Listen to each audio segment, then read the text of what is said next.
ये जो बायोलॉजी का जो वन शॉट का वीडियो है ना, वो आपके बिहार दरोगा के एग्जाम में अगर एक भी क्वेश्चन छूटे ना तो फिर बोलना, ठीक है।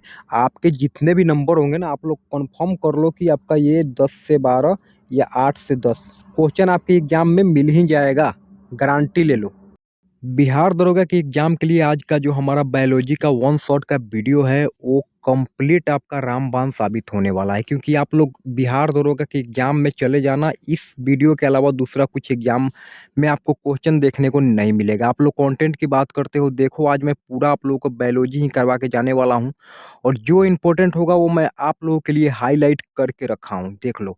आप लोगों को थ्योरी प्लस क्वेश्चन के साथ में 30 या 40 मिनट के वीडियो के अंदर पूरा बायोलॉजी आपको खत्म करके दूंगा आज का वीडियो में, ठीक है।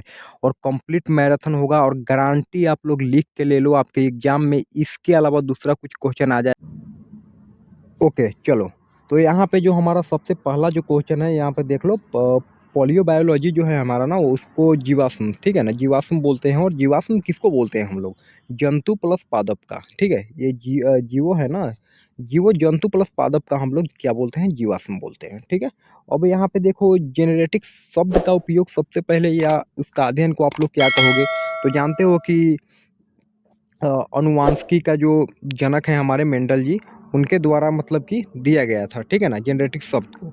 तो यहाँ पे जीवों के वांशिक लक्षण तथा इनकी वंशगति, ठीक है। तो ये हो जाएगा अध्ययन इसका। अब यहाँ पे पैडोलॉजी का क्या मतलब होता है? इसका मतलब मिट्टी से होता है, ठीक है। और यहाँ पे जीरेनोलॉजी क्या होगा? ये मनुष्य के वृद्ध अवस्था से होगा संबंध इसका, ठीक है। ऑस्थियोलॉजिस्ट का मतलब क्या होगा? आप लोग जानते हो, अस्थि का मतलब बोन, हड्डी के बारे में ये बताएगा, ठीक है। अब यहाँ पे हम लोग आगे थोड़ा बढ़ते हैं। आप लोग कैंड्रोलॉजी के बारे में पढ़ लेना, ये उपास्थि के बारे में बताते हैं, ठीक है। और फ्रेनोलॉजी के बारे में बात करें तो यहाँ पे मास्टिक के बारे में बताएगा। और यहाँ पे जो हमारा हिमेटोलॉजी जो होगा ना, वो ब्लड के बारे में, रुधिर के बारे में बताएगा। चलिए थोड़ा आगे बढ़ते हैं। हाँ, एंटोमोलॉजी जो होगा ना, वो कीट के बारे में बताएगा ना, कीट। और बात करें तो यहाँ पे देख लीजिएगा, मैं सिर्फ हाईलाइट का भी इंपॉर्टेंट है आपके लिए, बाद बाकी आप लोग कमेंट कर देना, पीडीएफ में डलवा दूंगा, ठीक है। और यहाँ पे एंथोलॉजी जो हो जाएगा ना, हमारा विभिन्न संस्कृति का तुलनात्मक जो होगा ना, उसका अध्ययन के ये हो जाएगा, ठीक है। और ये यहाँ पे देख लीजिए, सप्रेंटोलॉजी जो हो जाएगा ना हमारा, वो सर्प के हो जाएगा। और ऑर्थियोलॉजी जो हो जाएगा ना, ये हो जाएगा हमारा पक्षी का। चलिए कुछ यहाँ पे देख लेते हैं, बाद बाकी एंथोलॉजी जो हो जाएगा फूल का हो जाएगा। और जो हो जाएगा ऑग्रेस्टोलॉजी जो हो जाएगा ना, घास का हो जाएगा। चलिए तो, और अब थोड़ा सा देख लेते हैं, कुछ प्रकार का विभिन्न वालिया के बारे में देख लेते हैं, ठीक है। एपी कल्चर क्या होगा? मधुमक्खी, जानते हो। और एवी कल्चर क्या होगा? पक्षी पालन। बीसी कल्चर मछली पालन। सेरी कल्चर रेशम पालन। सिल्वी कल्चर जो हो जाएगा वन संवर्धन हो जाएगा। ओलेरी कल्चर जो हो जाएगा सब्जियों की खेती हो जाएगा। आगे बढ़िए। पोमोलॉजी, ओके एक मिनट। पोमोलॉजी जो हो जाएगा फलों की खेती का हो जाएगा। हॉर्टिकल्चर हो जाएगा बागवानी। एग्रोनोलॉजी जो हो जाएगा फसलों के बारे में हो जाएगा। फ्लोरोकल्चर हो जाएगा फूलों की खेती। और वार्मिकल्चर हो जाएगा केचुओं का। विटीकल्चर अंगूर का। और हाइड्रोपोनिक्स जो हो जाएगा ना, मृदा के बिना पादप संवर्धन, ठीक है। बाद बाकी यहाँ पे देख लो आप लोग। ओके, आगे बढ़िए। आपका ये पूरा कंप्लीट मैं आपको वन शॉट के जरिए पूरा ख़त्म करूँगा आज का वीडियो में। और अब यहाँ पे कुछ पुस्तक के बारे में हमारे पास दी गई है, और नोट्स भी दिया गया है नोट करके। तो जीवों की उत्पत्ति जो है ना, वो यहाँ पे लेखक आप लोग देख लीजिए, AI और PN। और यहाँ पे जो हो जाएगा क्लासफी जूलोनिक जो हो जाएगा ना, लैंडमार्क के द्वारा दिया गया था। और द ओरिजिन जो हो जाएगा ऑफ स्पीशीज, ये हो जाएगा चार्ल्स डार्विन। और यहाँ पे देखो, पृथ्वी पर सबसे पुराना आदि जीव जो हो जाएगा ना हमारा, वो नीलहरित शैवाल हो जाएगा, याद रखिएगा। प्राचीन आदिम पृथ्वी के वायुमंडल में नागे अनुवस्थित, ये आप लोग याद रखिएगा, ऑक्सीजन। आगे बढ़िए। अब जैव विकास के बारे में आप लोग जानते हो कि इनका किसने दिया था? तो यहाँ पे लैंडमार्क के बारे में आप बोल सकते हो, फ्रांस के थे। लैंडमार्कवाद सिद्धांत ये, और ये वंश गति का सिद्धांत भी दिए थे, ठीक है। अब चलिए, ज़्यादा इनके बारे में नहीं पढ़ सकते हैं अभी, क्योंकि ये रिवीजन वीडियो है, और वन शॉट वीडियो है, तो कम समय में ज़्यादा हम लोग पढ़ने की कोशिश करेंगे। चार्ल्स डार्विन जो हो जाएगा हमारा, तो ये डार्विनवाद प्राकृतिक वर्णवाद हो जाएगा, ठीक है, पर आधारित है। बाद बाकी आप लोग पढ़ लेना, यहाँ पे कुछ हाईलाइट दे रखे हैं हम लोग, तो आप लोग हाईलाइट को कवर कर लीजिएगा, वीडियो को पॉज करके कर लेना। तो अभी हम लोग बढ़ते हैं आगे। ओके, और आर्कियोप्टेरिक्स जो हो जाएगा हमारा, वो जुरासिक युग का एक सर्प पुरातन जो हो जाएगा सबसे पुराना पक्षी है, ठीक है। संयोजक करी जो हो जाएगा ना, वो सरीसृप हो जाएगा तथा पक्षियों के बीच हो जाएगा, ठीक है। अब यहाँ पे यूग्लिना के बारे में जानते हो आप लोग, यूग्लिना के बारे में जान लो। संयोजक करी जो हो जाएगा हमारा पादप तथा जंतुओं के बीच हो जाएगा, और इसका जो हो जाएगा डायनासोर हो जाएगा, ठीक है। और इसमें आपका हो जाएगा 20 साल का सरीसृप भी हो जाएगा, ठीक है। और विशालकाय सरीसृप और एमुलस मेजोजिक युग हो जाएगा, ठीक है। चलिए, ये हमने पेज ख़त्म कर दिया है। ओके, अब हम लोग थोड़ा सा देख लेते हैं पादप जनन को, ठीक है। पादप जनन को भी हम लोग थोड़ा सा कवर करते हैं। अब यहाँ पे देखो पुष केसर, यहाँ पे दिख रहा होगा आपको, ठीक है। 1 मिनट, ज़्यादा ही थोड़ा डेड हो गया। यहाँ पे दिख रहा होगा पुष केसर, और इसमें तंतु परागकोश, ओके। और इधर आओगे आप लोग तो अंडाशय, ठीक है, दल, बृहदल, पुशासन और डंठल। यहाँ पे जो हो जाएगा हमारा लैंगिक जनन, ठीक है। चलिए आगे बढ़ते हैं हम लोग। अब यहाँ पे हम लोग देख लेते हैं जनन हेतु पुष के भाग, तो आपको पुंस केसर में होगा, और ये परागकोश प्लस तंतु, ठीक है। स्त्री केसर जो हो जाएगा अंडाशय प्लस कर्तिका प्लस वर्तिगर। परागकण के देख लीजिए, कुछ यहाँ पे दे रखे हैं। परागकणों के परागकोश से वर्तिगत तक पहुँचने की क्रिया को देख लीजिए आप लोग। ये हो जाएगा स्वयं परागकण एक ही पुष्प में क्रिया संपन्न करता है, पर परागकण जो है ना अलग अलग में करता है। ये डिफरेंस आप लोग याद रखिएगा, आप लोग तो पढ़े ही होंगे, तो रिवीजन के तौर पे ही है।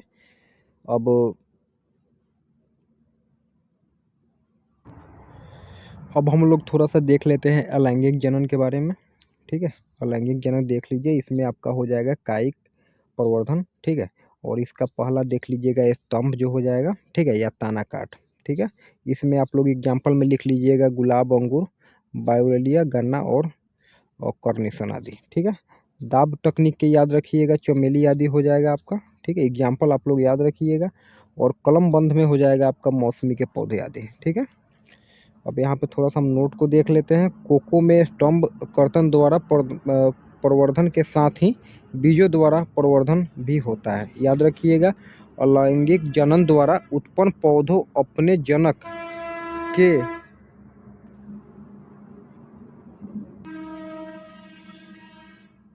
अलैंगिक जनन द्वारा उत्पन्न पौधों अपने जनक के अभिक्रिया तथा आनुवांशिक रूप से समरूप होते हैं, ठीक है। चलिए आगे बढ़ते हैं।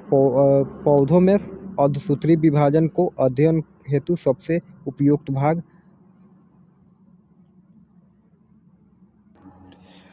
अब हम लोग देख लेते हैं अलैंगिक जनन को, ठीक है। अलैंगिक जनन में आपका सबसे पहला हम लोग देख लेते हैं कायिक प्रवर्धन को, ठीक है।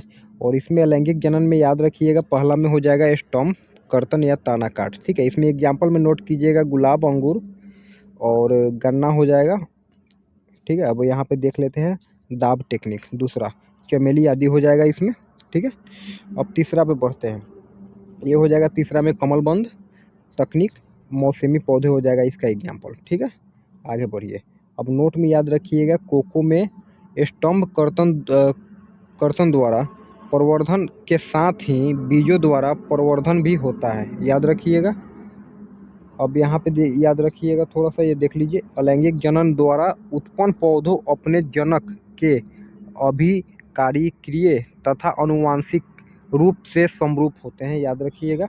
और ये याद रखिएगा पौधों में समसूत्री विभाजन के अध्ययन हेतु सबसे उपयुक्त भाग जो होगा ना वो पराग कोश होगा, याद रखिएगा, ठीक है। बाद बाकी आप लोग तो पढ़े ही हैं, रिवीजन कर रहे हो ना। पौधों से प्राप्त उत्पाद के बारे में थोड़ा हम लोग पढ़ लेते हैं।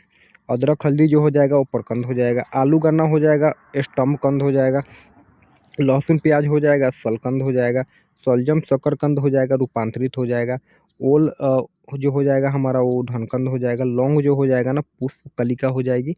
और केसर जो हो जाएगा पुष्पवर्तिका हो जाएगी। ठीक है।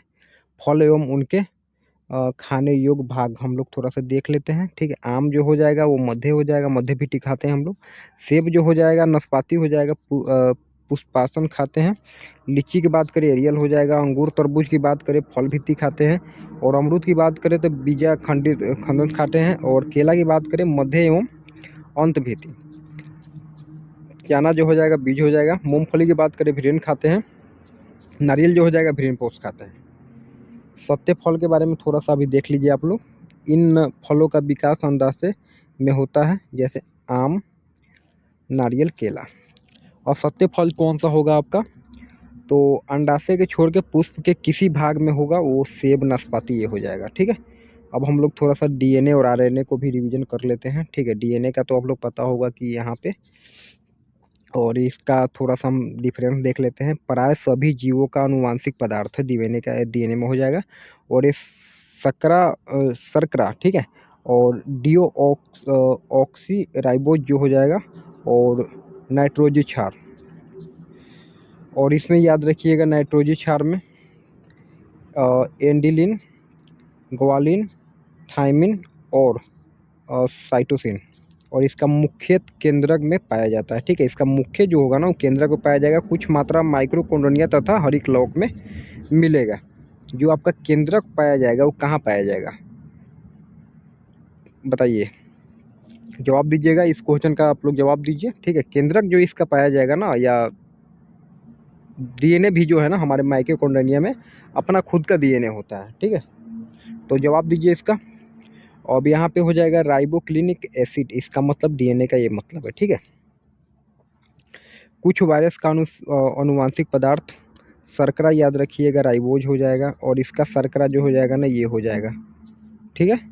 और यहाँ पे नाइट्रोजन क्षार जो हो जाएगा हमारा थायमिन के स्थान पर यूरेलिस हो जाएगा। और केंद्रक एवं कोशिका दोनों में द्रव ये दोनों में होता है। ठीक है। केंद्रक और द्रव दोनों में होता है, लेकिन डीएनए का मुख्य भाग जो होगा ना वो केंद्रक में पाया जाता है। और कुछ मात्रा जो है हमारा माइक्रोकोन्ड्रिया तथा हरितलॉक में पाया जाता है। चलिए टाइम वेस्ट हम लोग नहीं करते हैं, फटाफट लाइक कर देना। डीएनए का इकाई क्या होगा, जीन हो जाएगा। नाइट्रो क्षार आप लोगों को याद रखना है। ठीक है। ATGC याद रखिएगा। ठीक है।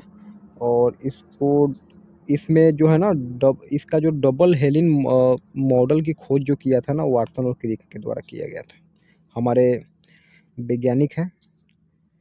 डीएनए से ही आरएनए का संश्लेषण किया जाता है। ठीक है। थायमिन टी के स्थान पर यूरेलिस यू 3 प्रकार के होते हैं। ठीक है ना। यूरेलिस जो हमारा हो जाएगा थायमिन के तीसरे स्थान पर, टी स्थान पे वो 3 प्रकार का हो जाएगा। एमआरएन हो जाएगा, टीआरएन हो जाएगा और आरआरएन हो जाएगा। ठीक है। तो इसको आप लोग याद रखिएगा, थोड़ा देख लीजिए। केंद्रक के बाहर इसको याद रखिएगा, केंद्रक के बाहर उपयुक्त अमीनो अम्ल को चुनने में मदद करता है एमआरएन। ठीक है। और टीआरएन के बात करें अमीनो अम्ल को राइबोसोम में पर लाना। ठीक है। यही काम है इनका। और आरएनए का जो हमारा काम है ना अमीनो अम्ल से प्रोटीन संश्लेषण का क्रिया करना। ठीक है। अब गुणसूत्र को थोड़ा हम लोग देख लेते हैं। गुणसूत्र की वंशगत का सिद्धांत जो है ना वो सूटन एवं बबेरिन ने दिया था। प्रत्येक गुणसूत्र 2 क्रोमेटिड का बना होता है। ठीक है। और जहाँ जुड़े होते हैं ना उसको ये बोलते हैं, देख लो, सेंट्रोमेर बोला जाता है। डीएनए में उपलब्ध यौगिक जो अमीनो अम्ल नहीं बनाता उसका नाम क्या है, टायरोसिन। और यहाँ पे देख लीजिएगा डीएनए में क्या होगा, क्रोमोसोम, गुणसूत्र, वंशगति वांशिकी लक्षणों का वाहक है। मानव कोशिका में 23 जोड़े जो है ना हमारे गुणसूत्र पाए जाते, 23 जोड़े गुणसूत्र पाए जाते हैं। टोटल जो हो जाएगा 46 हो जाएगा। और जीन डीएनए धारक वांशिकता की मूलभूत इकाई आप लोगों को पता ही होगा, जीन को बोलते हैं हम लोग। और ये आप लोग देख लीजिएगा खोजकर्ता के बारे में, मैं डलवा दूंगा PDF, आप लोग कमेंट कर देना या फिर टेलीग्राम चैनल को ज्वाइन कर लेना। चलिए अब यहाँ से हम लोग स्टार्ट करते हैं कोशिका। चलो अब हम लोग कोशिका को थोड़ा पढ़ लेते हैं। कोशिका के बारे में जानते हो, जिसको सेल बोलते हैं हम लोग। जीवों की संरचनात्मक एवं क्रियात्मक इकाई को बोलते हैं कोशिका को ही हम लोग, ठीक है। सबसे पहले पता किसने लगाया? रॉबर्ट हुक ने 1665 में। और इसको एक बुक में लिखे गए हैं ना, माइक्रोग्राफिया में इन्होंने बताया है। सबसे पहले स्वतंत्र रूप से जीवित कोशिका का पता किसने लगाया? तो ल्यूइन हैक ने लगाया है 1674 में। अब कोई पूछ दे आपके कि 1665 में रॉबर्ट हुक ने क्या खोजा था, तो ये मृत कोशिका को खोजे थे, ठीक है। और ये जो हो जाएगा हमारा जीवित कोशिका हो जाएगा, ठीक है। सबसे पहले स्वतंत्र रूप से जीवित, ये तो पढ़ ही लिए। सबसे छोटी इकाई कोशिका कौन सी हो जाएगी? वो हो जाएगा हमारा माइक्रोप्लाज्मा। अब यहाँ से आपको आवाज़ देखने को नहीं मिलेगा, क्योंकि थोड़ा सा प्रॉब्लम मुझे हो गया था, जिसके कारण से मैं यहाँ पे अपना आवाज़ नहीं दे पाया, मैं नहीं बोल पाया। लेकिन मैं आप लोगों के लिए कोई कमी नहीं छोड़ा हूँ। मैंने पूरा पीडीएफ का एक वीडियो बना लिया हूँ आगे का, और मैंने आपको इस वीडियो में ऐड कर दिया हूँ, जिससे आपको कोई भी दिक्कत नहीं आएगी, ठीक है। तो आपको कोई भी समस्या नहीं होगा, आप लोग देखते जाओ। मैंने हर एक चैप्टर का ये पीडीएफ मैंने डलवा दिया है, रिकॉर्ड करके मैंने यहाँ पे इस वीडियो में ऐड कर दिया है, जिससे आपको कोई भी दिक्कत नहीं होगी, ठीक है। अब जैसे कि ये देख लो, मैंने पूरा बीमारी के बारे में, प्रभावित अंग के बारे में मैंने पूरा डिस्कशन दे दिया है इसमें, ठीक है। मैंने बता दिया है और इसका ये वीडियो बना दिया है, ठीक है। और जो बाकी जो जहर रह जाएगा ना, अब मान लो कि मैंने इस वीडियो में मैंने अपना आवाज़ नहीं दिया, मैं इसमें नहीं पढ़ाया आप लोगों को, सिर्फ मैंने इसमें रिकॉर्ड करके डाल दिया है। तो ये क्या करूँगा मैं, पता है? ये मैं आपको अगले वीडियो में ना, कल या परसों वाले वीडियो में मैं पूरा एकदम मैराथन ले लूँगा, ठीक है। लाइव में आप लोग लाइव ज्वाइन कर लेना, पूरा मैराथन ले लूँगा, पूरा थ्योरी आपको समझा दूँगा, पूरा कॉन्सेप्ट समझा दूँगा, आपका क्लियर हो जाएगा, ठीक है। तो चैनल को सब्सक्राइब कर देना, ताकि आप लोगों को लाइव का अपडेट मिलेगा। और कल आप लोगों का, कल नहीं परसों आप लोगों का फिजिक्स का करवा दूंगा, उसके बाद ज्योग्राफी करवा दूंगा, हिस्ट्री करवा दूंगा, पॉलिटी करवा दूंगा, आपका सारा क्लियर हो जाएगा, ठीक है। चलो।